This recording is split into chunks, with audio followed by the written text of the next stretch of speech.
Hey, this is a great episode with Lee Schimble.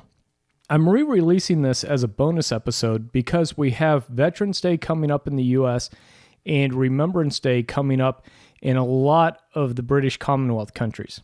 Now, Veterans Day and Remembrance Day are days or a day that was set aside to remember the ending of World War I. In the U.S., we've kind of just combined it to honor all of our veterans and the service that they've given to our country.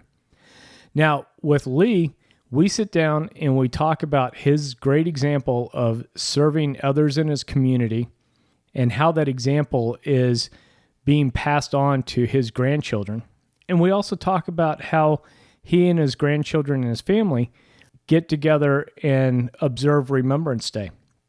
So there's a little bit of a long introduction, but hang in there and you'll be sure to enjoy this conversation with Lee.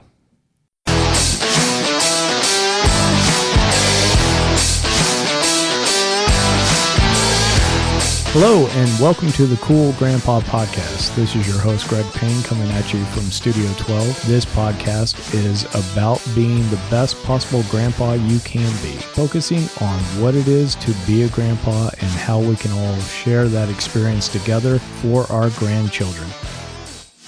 Today's guest is Lee Schimble. Lee Schimble is a current member and officer in the Sunshine Coast Legacy Group. Lee was born in Chicago, Illinois, after his father, a technical sergeant in the U.S. Army, met and married his mother in Adelaide, South Australia, prior to his return to the U.S. just before the end of World War II. Shortly after the return back to the States and after Lee was born, the family then returned back to Adelaide in 1946, when Lee was about 9 months old and settled in South Australia. After completing his trade training at Quakers Hill, he joined the Navy. Lee served on a supply ship initially for 3 years, reaching the rank of petty officer. Lee also had a short stint on a fleet maintenance ship, and while on this maintenance ship, Lee married his wife Sharon.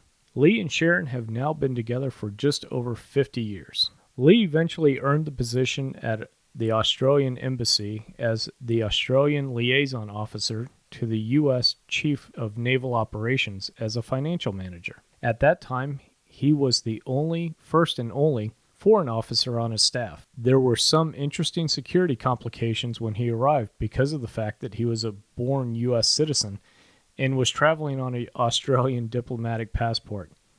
I'm sure that caused a lot of confusion and a lot of interesting paperwork and questions on both sides of the Pacific. His job was challenging in many ways, and the social life was uplifting. About 8 months before he left Washington, he was promoted to commander and was posted back to Australia. Before retiring, he was appointed as Command Engineer Officer to the Naval Commander, Eastern Australia. After serving a little over 27 and a half years in the Navy, he resigned and left the Navy in September of 1988. Lee and Sharon, as I said, just recently celebrated their 50th anniversary on January 11th of 2020. They have been blessed with 3 sons, Marcus, Simon, and Druin. Lee and Sharon are active grandparents to Max, Harper, and Jackson. Over the past several years and throughout most of Lee's adult life, he served in various civic and volunteer capacities, some as emergency fire service volunteer in South Australia, youth hockey coach and referee, a New South Wales men and women's hockey referee. He's been in charge of Anzac Day and Remembrance Day addresses at multiple Sunshine Coast locations. He's been a Bowls Club committee member, a Bowls Club president for 2 years, and is now the Legacy Sunshine Coast Group chairman. So Lee comes to me through a direct contact with Marcus. So as we start the conversation with Lee, one of the items that I wanted to bring to everybody's attention is the story of Legacy, this group that Lee is deeply involved in. I'm going to be posting a link to Legacy on the website, just so that anybody in the audience who would like to learn more about this fine group can do so. So, Legacy, a uniquely Australian organization, had its genesis in the trenches of the First World War battlefields. Comrades in arms faced with the horror of having close friends killed in action beside them would attempt words of comfort to their dying mates, not to worry that they would support their families. This pledge, given in the heat of battle, was honored by the returning servicemen. This in turn resulted in surviving First World War veterans banding together. In the years between 1923 and 1928, Legacy was formed with the specific role of supporting widows and children of deceased comrades. The support in all forms was achieved mainly through the personal efforts of volunteers. Each volunteer committed to the health, security, and well-being of families, including financial support, education, youth development, and social inclusion. From this humble but urgent beginning, Legacy has both endured and maintained its mission and spirit. With its team of volunteers and with vital community assistance, Legacy now supports 85,000 widows and 1,800 children, including the families of Australian Defence Force members who are casualties of recent and current conflicts. www.legacy.com.au. And I'll also put a link to the Brisbane Legacy group, which is the group that Lee directly serves. As we get started on this conversation, what I always like to ask the grandfathers is what they remember and what their impressions were as far as when they first heard that they were going to be a grandfather for the first time. So if you don't mind, if you take a minute to share with us that story and that experience, that would be awesome. Absolutely. We did it in two steps, actually. We met Marcus's partner. That's our eldest son, and they came to visit us and told us that we were going to be grandparents. This was quite a shock to us because all of the boys were fairly old at that stage, and we had come to the conclusion we were not going to have grandchildren. Mm. In fact, we started to refer to the family dogs as our grandchildren. Unfortunately, they lost the baby, the first one. Oh. And it was a year later that we found out that Mel was pregnant again, and that resulted in Max, who's our eldest grandson. Feeling when we were told we were going to have grandparents was very gratifying, because I come from a family where we know everybody by our name in the world, and I was the last line, and I had hoped all of my life that I would have a grandson. I have three sons, and we thought they weren't going to produce. So when we found out that we were going to have a grandson, I was ecstatic in two ways. One, because the family name was going to be carried on, which I'd always felt very important, because my grandfather came through Ellis Island as an immigrant to the United States. Oh. And so that was something I was hoping was going to be carried on, because like a lot of people, our name was changed by Ellis Island. It's, by the people who were registering the immigrants at Ellis Island. So our name isn't anywhere else in the world. And so it was wonderful from two perspectives, in that one, we were going to have a grandchild, which was absolutely exciting. I mean, it wasn't just another day in the week where my son told us they were going to have a child. It was exciting because we didn't expect to have a grandchild. It was exciting because he was going to be a boy and carry the name on. We'd have been delighted with a girl, of course, but sure. As a boy, that was going to carry our name on. And it was another generation that I was going to be able to be intimately involved with, which to some degree I wasn't with my own sons. Thank you for sharing that, because everybody's got a very unique story of those first reactions that they have. And, for a lot of us, making sure that the family traditions get passed on is vitally important to us, because we've got, for a lot of us, very positive memories of those that came before us that we want to see extended past our generation and past our line, and continue on with that family name and traditions as well. So thank you very much for sharing with that. Now, one of the items that we've got, that's unique, I think, is that the way that Mel and Marcus's careers have taken off is that oftentimes leaves Max, who you guys live very close to, oftentimes leaves him in your care as well. that Mel is hosting travel excursions, and Marcus sometimes is running his business, which is a ski lodge up in northern Japan.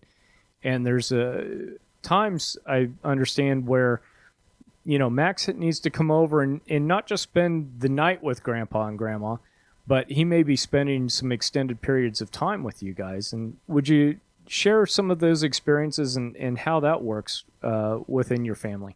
Absolutely. Absolutely. One of the great things about living close by is that we were involved with Max basically a few minutes after he was born.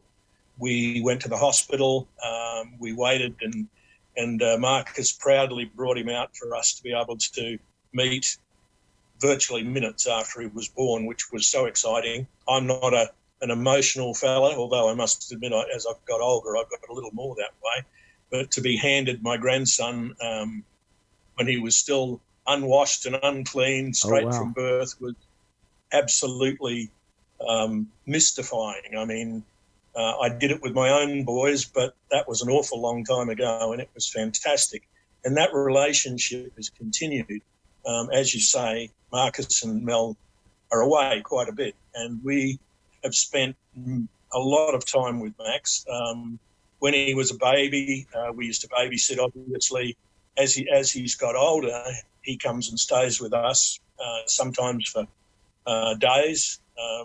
We sometimes go to their house when the parents are both away, just so it's more convenient for him and more comfortable for him, I guess. Sure.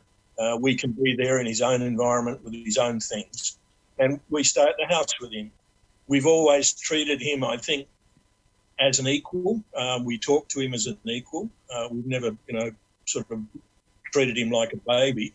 And I think he's benefited from that because his language skills were very, very good at a young age. And, having that time with him, being involved in all of the things that make up his life, his schoolwork, his dreams, and, being there with him, doing the daily tasks and discussing his day, discussing what's happened at school.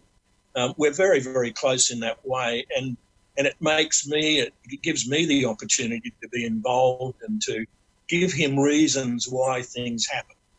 And that sounds a little weird, but to give him something that resonates with him about his life and life in general.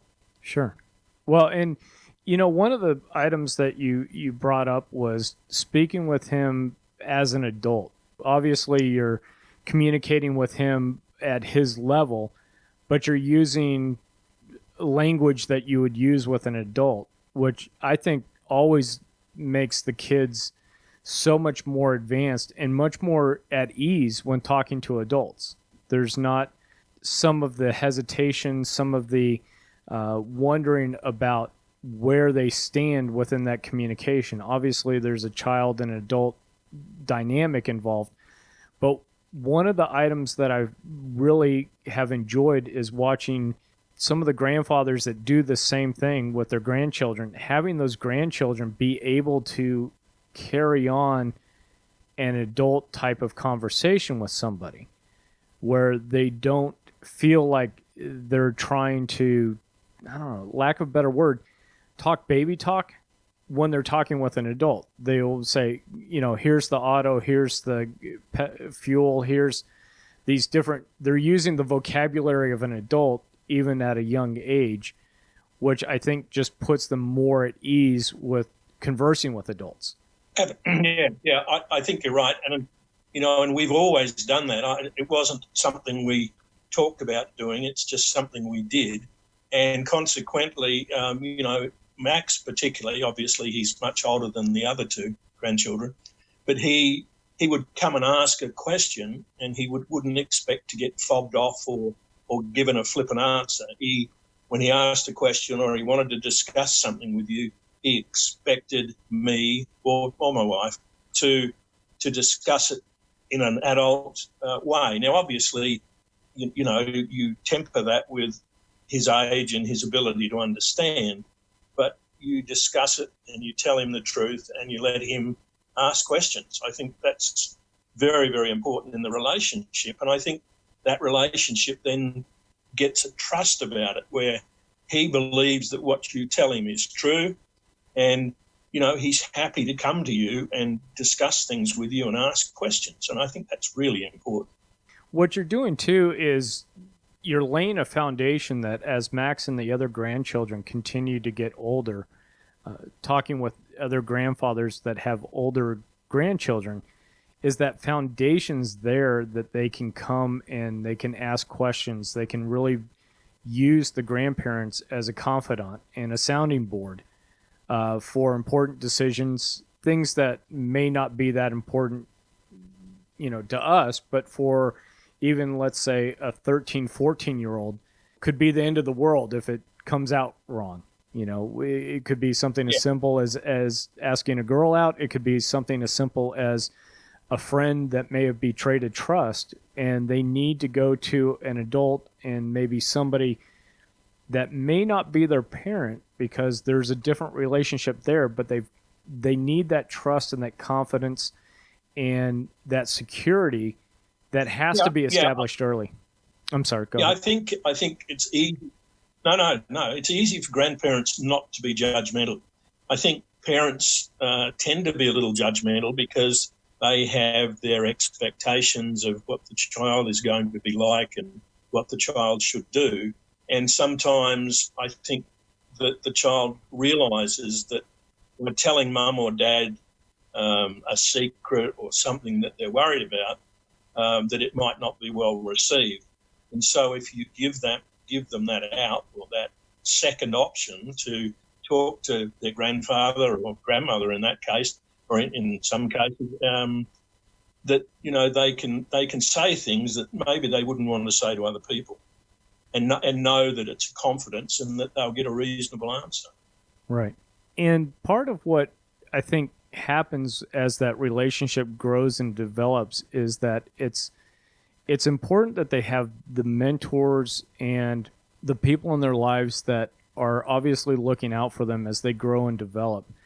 One of the things that I think sometimes gets to be lacking, especially if children aren't involved in sports, aren't involved in, let's say, scouting activities, whether it's a church group or something else, is you sometimes lose these older male role models and these people that you can talk to about, well, how would you do this? Or how did you do this? Or what was it like in your day when you went through these types of activities and these growing pains? These, it's all brand new to them. It's the first time.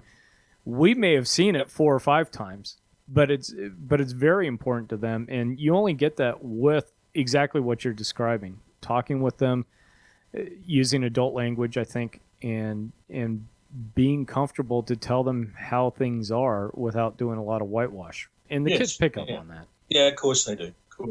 One of the items, too, that I wanted to talk about and that Marcus had cued me in on was the impact that Max has on your life as far as now, Marcus was telling me, and this might get him in trouble, but he said he definitely sees an uptick in your energy levels and, wanting to get out there and play soccer with Max, that he thinks that not only does Max get a tremendous benefit from the relationship that you have with him, but that you're also getting a tremendous benefit from that relationship with Max. Oh, there's no question about it, Greg. I'm 74, so I'm quite an old grandfather with a very young set of grandparents, and I wouldn't have even considered going out and kicking a soccer ball around if it hadn't been for Max. He gets involved. He's got his skateboard, he's got his scooter, and all these sorts of things. And it's great for me to be able to go and watch him do these things, and with soccer, for instance, to get involved. I mean, playing on the front lawn one afternoon, I think Marcus thought I'd died. I went up to head a ball and fell flat on my back, to which they all rushed around and picked me up. And all I could do was laugh about it because it was so much fun being out there with my son and my grandson, kicking a soccer ball around. I mean, that's a very special thing. I mean, and I don't think anybody can understand except maybe another grandfather who's been in the same situation. It's exciting. I mean, and yes, you do. It raises your energy levels. You want to go and see them. You want to be with them. And when you're with them, you want to be doing things with them that they're interested in. I mean, we built a little cubby house in a very small tree in our backyard. And it's, again, to see a 4-year-old with a powered drill putting screws into the deck of a cubby house because that's what he wants to do, because that's what Pop does, You're right. It raises your energy level, and you want to do more things like that with him. You're looking for things to do. And as I think I mentioned to you, with my own sons, I was not around a lot. So some of these things that I'm now doing with him and the other grandchildren, I missed out on with my own son. So it's new for me too, and that's exciting. One of the items that we find too is that we never know which event, which activity the grandkids are going to remember looking backwards. I know in some of my experiences, some of the things I remember most about my grandfather were things that would probably be very trivial to him. And one of those could be building the cubby house, but it's going to be the first time that he worked power tools with his grandpa. Yeah. It was the first time, we built this. Even when he's 15, 16 years old and maybe that cubby house is starting to fall apart or whatnot, it's going to still be that memory of, we built this over the weekend or the week or whatever the duration was. And that's every time I think we have interactions with the grandchildren, I almost want to say it's very quality interaction versus quantity. I think when we're raising our children, there's a lot of quantity because we're there when they wake up in the mornings, we're there in give or take, when they go to bed at night, we're there all the time. But as grandparents, even with all the interaction that you have, it's very quality time that you have with them, and it's very impactful time. And would you agree? And yeah, I'd agree absolutely. And I think that you mentioned the memory. It's also a pride, because having Max, who's now almost 10, when he's younger, cousins come to visit with him at the house, one of the first things he always does is say, "Come on, let's go down to the cubby house." And you hear him tell them, "I built this with Pop. This is I did this." And I think that in itself will always be a memory for him. And I think that pride of being able to say to his cousins that I was the one that built this is just, for him, something that he'll always remember. Well, sure. And it's one of those items, too, the way that you described it, is very early on, he had a very sizable accomplishment in his life. It wasn't waiting for a perfect report card. It wasn't waiting to be the soloist in the school musical or the band. This right here was what he built. He accomplished this, and it has to do nothing but give him more confidence to try the next item, to try the next build, work with his skateboard a little bit more, be even more confident with soccer. So that, yeah, absolutely. Yeah. No, thanks for sharing that. Now, one of the items too that we talked about is passing on those traditions. And early on, you had talked about being able to pass on the family name. But I know, too, one of the items that I always get a kick out of is every year Marcus posts the pictures of Anzac and the Remembrance Day. And would you want to talk a little bit about how you're passing on some of these traditions and remembrances, whether it's some of the sacrifices of the soldiers or just some of the family traditions? Yeah, well, Max is... I think we started, the first time we took him to an Anzac Day dawn service was when he was 4. Marcus and I took him. I go because I represent, I'm an ex-military man, obviously, and I represent Legacy, which is an organisation I'm very involved with. But going to the dawn service and taking him with his dad was really a treat, because he was very solemn. He understood that it was a special day. He understood that there were a lot of men there like me, older men that had been to war, and that made him all the more interested. He wanted to know about why it had happened and what people had done, and people that had died and why they died. And again, we talked to him about that, both Marcus and I, and explained. And he then every year now looks forward to going, because he sees that as a tradition that he's part of. And because he was the first one on his own initially, he thinks that that's something that we all do. And he's been with now his two cousins and his uncles, and he sees that as a very special activity in the year. And as I say, he's extremely reverent about it.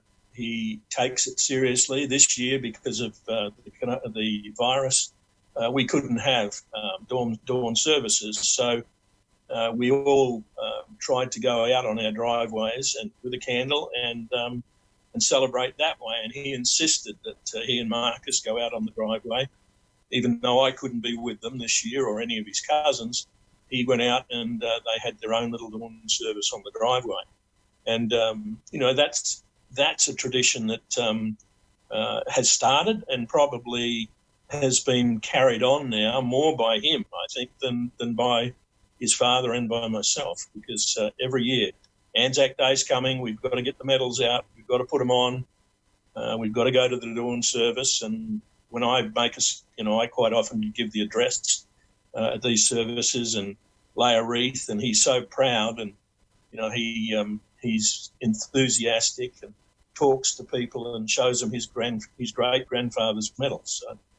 So, it's special, and it's like standards, or what do I like to say? Not standards. It's like things in a family that are important. When I was early on in the Navy, I saw a lot of domestic violence, and Sharon was involved in a women's shelter, and because of it, it became very important to us that women are special and women shouldn't be hurt in any way. And right. My three boys were told when they could first understand that you just don't hit girls, and mum's a girl and grandma's a girl, and they all come under the same umbrella.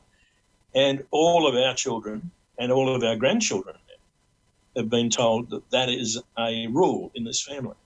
And I mean, it's not something that just comes out every now and then. It's sure. a rule. You just don't do it. And that, I think that's an important thing, because not only do I tell them, but their father tells them, and right. and that makes it something that is really important. Well, and I think too, that sounds a little bit like where we search for. To me, it comes across as a little bit of that gentleman's code, as well as like a family code, right? We don't think in those terms as much anymore, but that's really the sense that I get from that is that, hey, from grandpa to son to grandson, and then hopefully further, this is how we act. This is how, in this case, this is how men and boys treat women or don't treat women. Yeah. As well as the Remembrance Days, that's as much of a, importance as anything else, because at certain times, I think just naturally through adolescence, some of these ideals will get pushed aside and will be forgotten for a time. I think generally we all come back, but there's other parts of that code, the behavior side of things, which I think sticks. And when that starts early on and it's consistent and it's that deep into the family core, that even when in teenage years, maybe those Remembrance Days aren't as important as spending time with friends, those codes of behavior are going to be there, and it's going to be locked inside of them. Absolutely, and domestic. And I'm not trying to beat this drum, but domestic violence is terrible, and I think our 3-year-old grandson already knows that rule, and I think if he doesn't understand yet, and he does strike out at his mum like most little boys do, and his sister, But he knows the rule. And I think if you teach kids those sort of rules at that age, it's not something that they have to be convinced of. It's something that they already understand, and it's in the back of their mind. And hopefully one day, if he gets mad enough and he raises his fist, he'll think about it and won't do it. Absolutely. One of the items that you had talked about, and something that I will have introduced prior to the start of our conversation, is legacy. And if you'd like to take a few minutes, tell us the story of Legacy. Tell us about your involvement in it. I just want to make sure that the audience hears about what this great organization is, your role in it, and share that story with us. That'd be great. Yeah, absolutely. Legacy's a unique organisation to Australia. Many, many years ago, in the First World War, there was a young soldier dying, and his friend was with him. And before he died, he said to his friend, "Take care of the wife and kids for me, will you?" And that soldier who was left came home and started an organisation which ultimately became Legacy. And the idea was that Legacy would look after wives and children of those that had lost their lives on the battlefield. That's now been somewhat expanded to any serviceman who loses his life or is incapacitated and can't support his family. And Legacy looks after, I think it's about 60,000 widows in Australia. I'm on the board of directors of Brisbane Legacy, and I'm a chairman of a group which looks after an area. So I'm in an area. I have 950 widows on our books. We have, I think, 17 families that are in need of help, support, and financial support. And we have, I think, 12 disabled children of veterans. And what Legacy does is, firstly, the first priority is to make sure that these people get their entitlements from the government. Okay. To make sure that they actually get the correct pension and they get the correct allowances, that they're supported by Veterans Affairs. And then as well as that, we then make sure that they have somebody to come visit them, because many of them are elderly, live on their own, don't get much time with other people. We put on concerts, we arrange outings for them to get out and go out for lunch and things like that, just to keep them from being isolated and alone.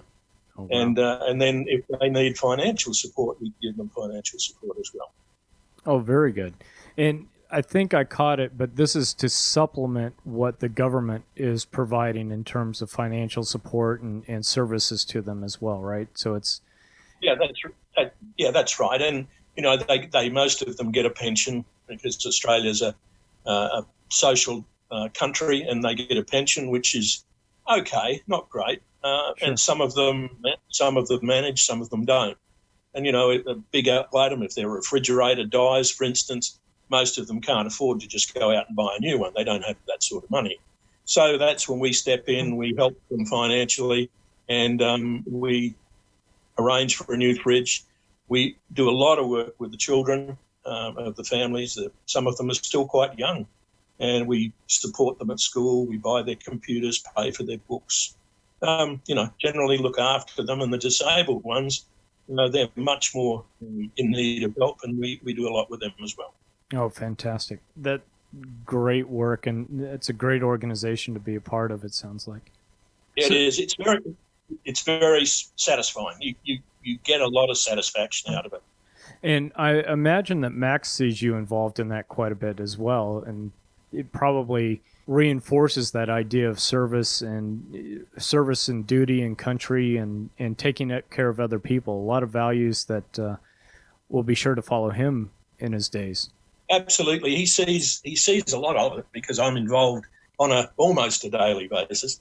But he sees a lot of it when I go to a lady's 100th birthday party, and he sees the photos of me with her, and of course then when I visit somebody that's disabled and he sees that they're in a wheelchair or whatever it happens to be, and all these things he then understands, and because of our relationship he asks me about it. Why is he disabled, or why is she on her own? Why doesn't she have any family? So, you know, Sure. it's sort of developing his social consciousness, I think, is probably the best way to describe it. Well, yeah, and that idea that other people exist, right? Because I think as children, it's all about me, and that's not necessarily a bad thing. It's just part of the development. And then as he's getting older, he's seeing, wow, there's a whole big world out there of people that can assist and people that maybe need assistance. And then where does he fall into that? Also provides a level of empathy that maybe a lot of children aren't necessarily exposed to either. So, you know, good lessons all the way around. Oh, yeah, absolutely. You know, I hope when I'm long gone and he's my age or his father's age, he'll get involved in something like that. And as long as people are prepared to do that, then the example is going to be there for their younger generations, and they can see that it's worthwhile. And without it, we're not a civilization. I mean, you know, that's what's so important about it. I think it's also important to realize, too, is that that's a key area where grandfathers can have a huge influence.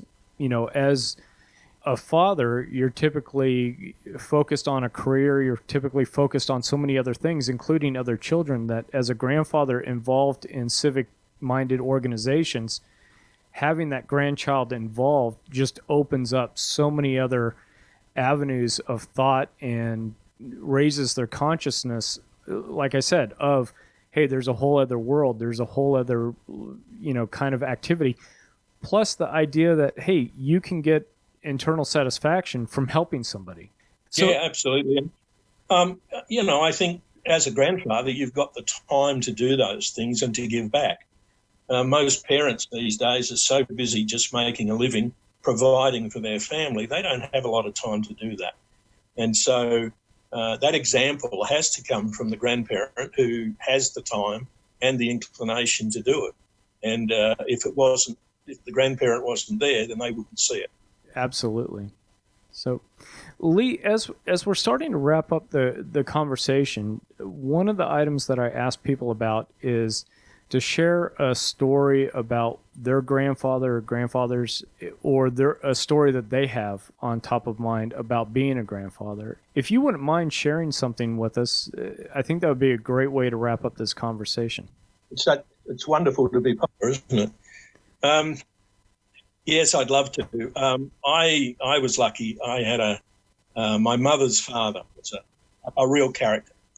I had a great role model to be a grandfather. He was a motor mechanic, soul of the earth, always in overalls, coveralls, always in his workshop. He was an inventor. He invented several very interesting and clever pieces of equipment. And I spent a lot of time with him, like Max has with us, because both of my parents worked. And so I was sort of his sidekick. We'd go into his garage, which was a horror, a hall of horrors. There was tools. There was a pit for under the cars. There was machinery lying around everywhere, old cars. He was quite a character. And I just tagged along with him. I loved him because whatever he was doing, I was involved with. Whatever I did, whether it was good, bad, or indifferent, he had a smile on his face and he was delighted just that I was there. And I knew that. You know, as a kid, I knew he was happy because I was with him.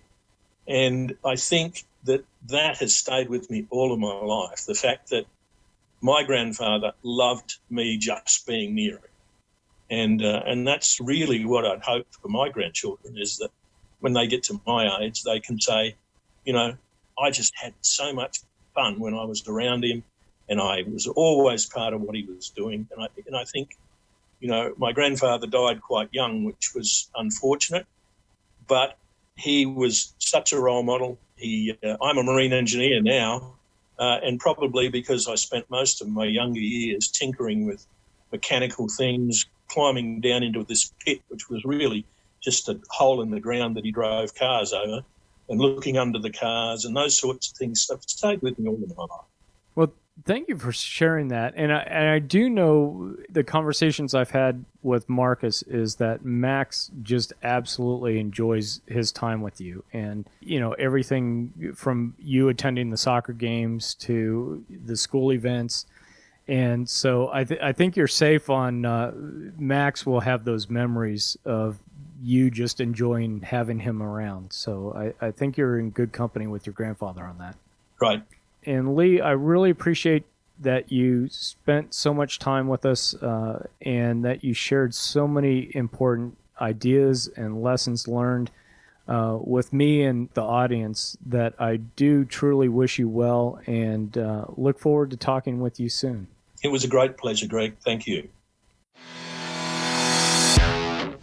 Thank you for listening to the Cool Grandpa Podcast. If you've enjoyed this episode, please do me a favor and share it with a friend. That's the best way you can help us to expand our community, as well as get the news out about how valuable grandpas are in the lives of those kids. If you'd like to leave me a comment or shoot me a potential topic for this podcast, please go to www.cool-grandpa.us. Look for the comments tab, fill it out, hit submit. It's as easy as that. Until next time, remember to stay cool.